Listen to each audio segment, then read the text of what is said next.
Really, I think a great map for Terran late game, but we're reaching a point in the metagame of StarCraft where Zerg late game is becoming very difficult for Terrans to deal with.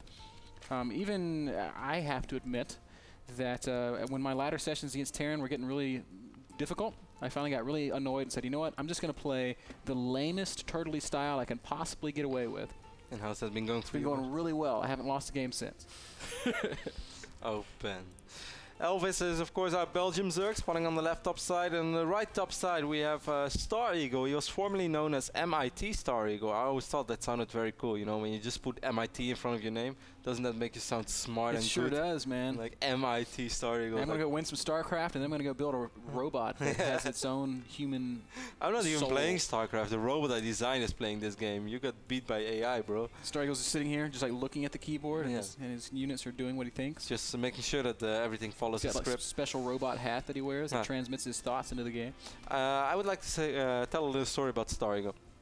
He's an Italian player, as I said before, and he's also one of the guys that we are going to see at the WCS Continental Finals in Europe, as he made it top 2. He lost in the overall final against Gio, an Italian Protoss player that I really don't know that well. But he won the first best of 3 with 2-0, but then he lost the second best of 3 with 2-1, and he came from the loser bracket, as I think Stareagle, I'm not actually sure who he lost to. It was either Cloud in the winner bracket or Gio, but in the end Cloud lost against Gio, and then Stareagle did beat Cloud. Anyways, there was a time I was playing really a lot of ladder on Europe, and also very high level, I think. Pretty much, I played anyone, like from rank 1 GM to, you know, a little bit below. Favorite against Cass? Yes, that happened once. But there was this one Terran player that I just never ever beat, and now obviously I was losing 9 out of 10 games against Cass as well, and losing almost always against Happy too, and against all those top players like Cloud I often lost to, the Muslim I always lose to. But there was one guy that for an unknown Terran player, there was no guy in Europe that I had a worse record against, and that was Stareagle. His micro was insanely good. I always felt he had the right answer to my strategies, no matter like if I tried to do something funky or unorthodox, he was always prepared, always had missed turrets some in time, and I struggled so much with his style. I found him a very, very good player. And then I actually spoke with Harstem once, the Dutch Protoss, who recently got picked up by Team Fnatic. He's in the Fnatic Academy and had a great run at DreamHack. And I said, hey Harstem, do you know this guy, MIT Stareagle? He's like, yeah, I always lose to him. I was like, me too. He's like, yeah, does that guy ever lose? And we're like, we're not sure. Then we tried to find someone who actually beat Stareagle. And then I couldn't find anybody. No, and then right on that moment, I looked at Stareagle's game history, and he was like on a 15-game win streak. I was like, does this guy ever lose? But in the end, it turned out he does lose from time to time. But the guys like Stefano. Yeah, it's Stefano as Terran. Now, Stareagle is actually a very good player. I'm surprised that he never made a super big run. He did go to a few tournaments, as we see him opening up with a few Marines, and it's gonna start putting a little bit of pressure on Elvis, but Elvis has 2 queens over here. But yeah, Stareagle's a good player, and I've had a lot of respect for him always. Yeah, could be one of those guys to watch out for in the future. Yeah, I'm not sure how committed he is to StarCraft. From what I heard, he takes some breaks every now and then, but I really feel that if he would go full time for a little while, I think he has a lot of potential. But then again, there are so many talented players in Europe, so it's not easy to make a name for yourself. That's so true, man. You get guys like Lucifron who just show up when they want to win some money. Yeah. You got guys like Mana, who is just the perennial threat to win whatever event he enters. And of course, you've got the mainstays of the European scene, the Damagas, the Nurchios, the Reths. And then you have the whole Swedish scene, which is like as strong as the average continental scene in all of Sweden, which is basically just a second Korea. It's getting close to it. Sweden is just getting stronger and stronger, and it's crazy how quick Sword of came up as well. And we really can't undersell the German scene either, which is not just rich in players, but also in actually esports culture. So true. Gamescom happening in Germany right now as we speak. One of the largest, maybe the largest video game-centric event in the world. Right now it's Media Day there. I will even say one of the biggest esports events in Europe each year. It really attracts so many fans. I know so many people from even countries like Netherlands, Belgium, that are always talking about, oh, are you going to Gamescom? Are you going to Gamescom? So it's a very big thing in Europe. Last year, the $1 Million Dota event was held at Gamescom. Yeah. And I remember walking over there after they had won. The players smashed their computers to bits. They crushed them. Literally, they were scooping out parts with their keyboards like a shovel. The Ukrainians, man. Winning $1 million for playing some Dota 2 is not bad. good Overlord sacrifice here for Elvis, as we are going to focus a little bit more on the game, and he saw exactly what was going on as he saw the tech lab and he saw the starport. Whoa, Stareagle dropping a very quick turret command center, and a little bit sloppy by Elvis. Does not have a single, well, Elvis did not make a single Zergling. He's also pretty seriously supply blocked, and it's very early in the game for that. Just made 4 Overlords at once, and we can see there's no, oh wait, actually there is a Roach Warren, and he is going to make some roaches. So that makes a little bit more sense, but still, I can't imagine him intentionally getting stuck on 60. I'm a little bit surprised, Ben, that we don't see him making a Spore Crawler yet. Is he just waiting with that on purpose, or he saw what he had to deal with, and he has double Evolution Chamber over here as well? He has Lair coming. Maybe he feels like he can just make an Overseer and be safe. But against Banshees, don't you always want to have at least one Spore Crawler I would say somewhere? yes. I'm just trying to maybe figure out what's going on in his head. Stareagle also hitting a small supply block there at 70, but we see it opening up as I think he did some call down supply there. No, I think the command center finished. Ah. I'm not sure. Maybe you're right. But I think the command center just finished as I hear the first Banshee shooting, man. Yep, she's in the back of the... Where is she? She's in the middle of the map at the Zondag Oh, Watchtower. okay, Picking up a Roach. Stareagle doing a very, very good job at preventing Elvis from coming across the map. Look at this. Elvis is still completely in the dark regarding this. The third base, of course, from Stareagle. Yep, Hellions have been very, very active. They're going to now make their way over to the third base of Elvis, where I think the Banshee's going to be able to pretty much shut him down. She can cloak, and that means she can probably kill that hatch. Yep, as there is no... well, actually, there is an Elvis here, so if the queens are going to be slow, I actually think that Elvis is going to be more than fine. But these are 3 out of 4 queens, so that also means that Elvis is losing some production cycles. Uh-oh. Banshee takes massive damage. 14 hit points remain. That means 2 shots from a queen, and she is done. Stareagle is completely in the dark as well regarding the spy attack that's going on, by the way, for Elvis, which I can't blame him if he would be too surprised by that, because he spots double Evolution Chamber, he spots the Lings and Roaches. Looks like Ling Infester. Yeah, the last thing, wow, Elvis is getting very good upgrades as well, despite going with us. The only queen that's still in the main base, actually he made 1 more queen, so he has 1 more queen over here. But still, Elvis is losing a lot of injects over here. A lot of injects, losing a lot of drones as well. This Banshee's got 4 kills on her already, and she's about to get a 5th. Queens are coming back. Now, one of the downsides to getting double Evo and using all these upgrades and going Spires is that you don't have as much gas for the Mutas. There's only going to be 6 Mutas coming out. Yeah, and while Stareagle's not necessarily preparing for Muta, well, this Banshee just keeps on going, picking off Roaches. So the Banshee, despite being very low on HP, still doing a very good job. But yeah, I think you make an excellent point there, Ben. Of course, normally you're able to produce 8 to 9, maybe even 10, 11 mutas. Certainly considering the fact Elvis has played so greedy, he really didn't make a lot of units. He waited a very long time to produce those 4 Roaches. And Ben, he's still in the dark. She's just a hero right now, killing so many units out in the middle of the map. She's been so cost effective. Look, where are the mutas? Well, finally, Elvis is going to spot this. Yeah. There's nothing there, though, so Lings are going to at least force these mules off mining and cause some lost mining time. Finally, some turrets starting to go up as Stareagle has just realized that mutas are out. Here they come. Well, just 6 mutas, and I really think that Elvis is going to stick with that, as he is already producing an infestation pit now as well, and he's getting those 2-2 upgrades so quick. So I'm kind of getting the feeling what Elvis is doing here, Ben. While we have the first Hellion drop right now in the main base as well. Those Hellions might be able to pick off a couple of drones, but Elvis is actually right on top of it. Stareagle, what are you doing? Not paying attention at all. Yeah, he's dealing with mutas and Lings down in his third. He was just sent over his Marines to chase all that away. And did succeed in doing so. I was worried that Elvis might not be watching his mutas, but he was keeping a close eye. Didn't even take any damage there, so... Elvis doing okay.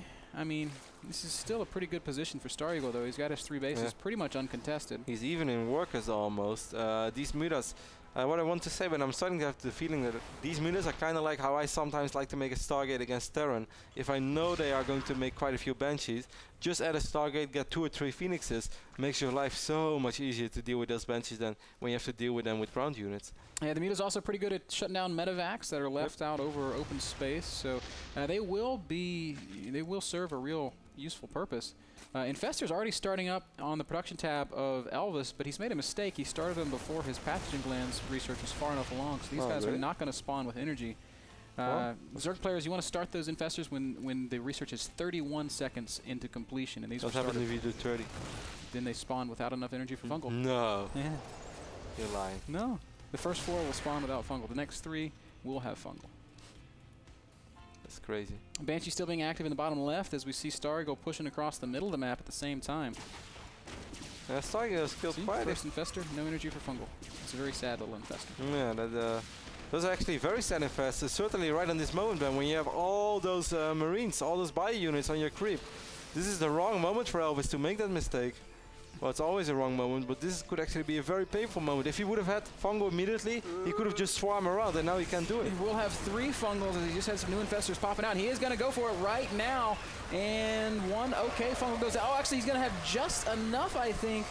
No, he's not going to have enough. The lings, too many lings aren't actually working for him. More infested Terran's going to go down, and while he will clean this up, he took some pretty heavy losses. How many of the infested did he lose? Well, he kept all the alive. So I guess then it's sort of okay. 6, 7. I mean, he kept 7 infestors alive. Great Spire is on the way right now. He has a macro hedge. He has Queens with a lot of energy. He's just a little bit low on money, and there's a huge Marine drop making its way around the top half of the map. 16 Marines in medevacs. There's some Roach Ling waiting, but I'm not sure that it's going to be enough. Ultralisk Cavern also going down. Elvis is doing a pretty good job at always having at least a couple of units in position. These Marines stim immediately, and this won't be enough for Elvis. Elvis is going to have to bring in some reinforcements. That's exactly what he does, but I don't think that's even going to be enough, as these, well, I guess it is after the... Elvis is doing a good job. I'm really impressed with his ability to multitask and be in multiple places on the map at a time. Stareagle's attack in the middle of the map was shut down, and the drop has been dealt with, so I feel like Elvis is almost at a point of stability. There's just a very scary Terran army starting to, I don't know, coagulate in the middle of the map. Does that word even work here? I have no idea, but I do think that Stareagle is going to slowly but steadily try to split the map. As is what it seems like. Elvis has a couple of roaches out of position. Want to see what was going on in the middle of the map. We're going to have both Ultralisk and Broodlords, and I can't help to feel that's really good, but getting them at the same time is a little bit silly. You want to show one tech or the other and then switch. Yep, use the beautiful thing that's called Larva. That's right, but as it stands, we're going to have Elvis just getting everything at once, which might actually still work. The Ultras are going to absorb a great deal of damage, while Broodlords and Zerglings deal a great deal of damage. It would be so good for Stareagle if he's able to pick up this base right now, perhaps even all of those drones. That would be such a good moment. Elvis is still in the dark regarding this big drop, and I think Stareagle will be able to do a lot of damage over here. Elvis's multitask is awesome, but so is Stareagle's. He's also dropping in the back of the main, trying to kill the Greater Spire, Kev. And there are Lings and Mutas there, but are there enough? I don't think so. These Marines are going to do some big damage in the main as well. That base down in the bottom left goes down. And at the same time, a big fight in the middle of the map. Action everywhere at once, Kev. Drop at the third base is being dealt with, but the spawning pool is going to die up in the back of the main. That is going to be a massive loss. He's bringing in those Mutas now as well, and those Mutas will fall. Maybe he picks up one more Marine. That would lower the DPS of this army by just a little bit. The medevac just has too much heal. Finally, they get picked up as more Lings show up. Stareagle is playing beautiful StarCraft right now. These Marines still being active as well. Nice position on the ramp over here. Might be able to pick off a lot of drones once more. Stareagle, what are you waiting for? Oh, he just looked away for a split second. He might still kill this hatch, though. More units are coming. Hatchery. No, he's going to play it safe, and he's going to pick up. He should pick up. I would have loved to see him make another hold at the ramp, as he's going to try to drop into the main base once more. He's baiting a couple of fungals. This is just killer play from Stareagle. Look at this guy's ability to multitask, and he's doing it with just 160 APM. That really impresses me. Again, he comes back into the third, and he's going to work on this hatchery once more. But there is an Ultralisk there, and I think Ultras... That was the ambush Ultralisk. Yeah. Hiding behind an egg. It's clear. Ultra pops out. Where did he come from? Nothing's going on over here. These medevacs will fall. Spawning pool is rebuilt, but Stareagle has a pretty scary army already. I would love to see him perhaps get one more command center somewhere. Huge drop in the main base, and this could be some massive tech snipe happening. So many Marines at the same time. Big fight in the middle of the map. Big fungals go down. And while Stareagle's going to do huge damage in the main, he just lost his main army on the ground. What does Elvis do from here? Is he going to go defend? He is. He's already lost the hive. Looks like he's going to lose the Greater Spire. Yes, he will lose the Greater Spire, but is Stareagle going to pick up all these units? Where are the infestors? They've been left behind. They're in the middle of the map right now, pushing across in attempts to counterattack. 3-3 is almost ready for Stareagle now as well. I think he could kill this entire bottom right-hand half, Kev. Well, Stareagle has a pretty scary army. And not scary as Elvis. But he's got to attack into Infestor Broodlord to do anything. if Elvis were to go bottom right. Instead, Elvis is making his way up to the natural. Elvis just making so many links right now. I think he just wants to win this game. He's realizing that if this goes on for much longer, that he won't win this game. And Stareagle is doing this so smart. He's counter-attacking with Marines only. Yep, the highly mobile Marine force, faster than Ultras, faster than Broodlords. Right now, Elvis starting to approach the natural. Oh my gosh, is Elvis going to turn around? Oh no. He is going to turn around. That's going to give Stareagle so much more time to set up tanks in good positions.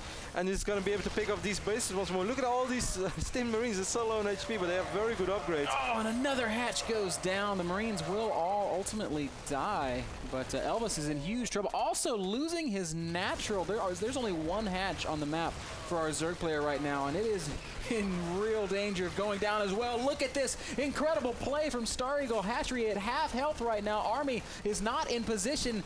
The hatch is gonna fall. It's a really great play by Stareagle. He's being so active with all these links. Incredible, and he's gonna pick up these Marines and just go drop. Man, I hope these Marines will never have to fight again. Look at this, man. Send them to Belshire Beach. Let them retire early. This was not an easy battle. And right now, Elvis regretting his choice to turn around in the middle of the map this entire time. He could have been counterattacking. Because he's doing the exact same thing now, but now Stareagle got so much more time. Does he? Well, that's a pretty terrifying Terran army over here. It is, but there's not much in it for Broodlords. In fact, nothing. Only the first Vikings being produced now. But there are only 2 Broodlords on the map as well. I would not even try to bother dealing them with with Vikings, as there are 11 Corruptors on the map. You can just ignore them. Maybe. It kind of comes down to the Infestors. Infestor Broodlord, even if it's just a couple Broodlords, is still very, very scary. And you know, I think Stareagle's doing this perfectly. He says, you know what? I'm not even going to fight your army. I'm just going to go kill all your bases. I'm much more mobile. I'm much faster, and I'm much more explosive with my damage output. This Ultra is going to have a field day on all these SCVs. It's going to take him a little while. At least he thought he was going to have a field day. Then the army shows up, and those SCVs are like, they've never been so proud of their fighting boys. GG comes out of Elvis as he has been spread too thin, and Stareagle with some. That was damn impressive. That was a really, really nice play by Stareagle, and I'm happy that we gave him a chance to play in the NASL Gauntlet, and he gave us a game like this. Having some, just showing excellent judgment, excellent decision making mid game, really putting on the pressure all the time at Elvis, counter-attacking all the time. I loved it. I think it was a great game. Brilliant play from Stareagle. He now picks up the Gauntlet, and he will be up against somebody else, Johnny Rico, I think. Yep. English Zerg. So guys, stick around. Scottish, I should say. Don't want to offend the locals. Don't go anywhere, guys. More European Gauntlet action coming up after this very short break.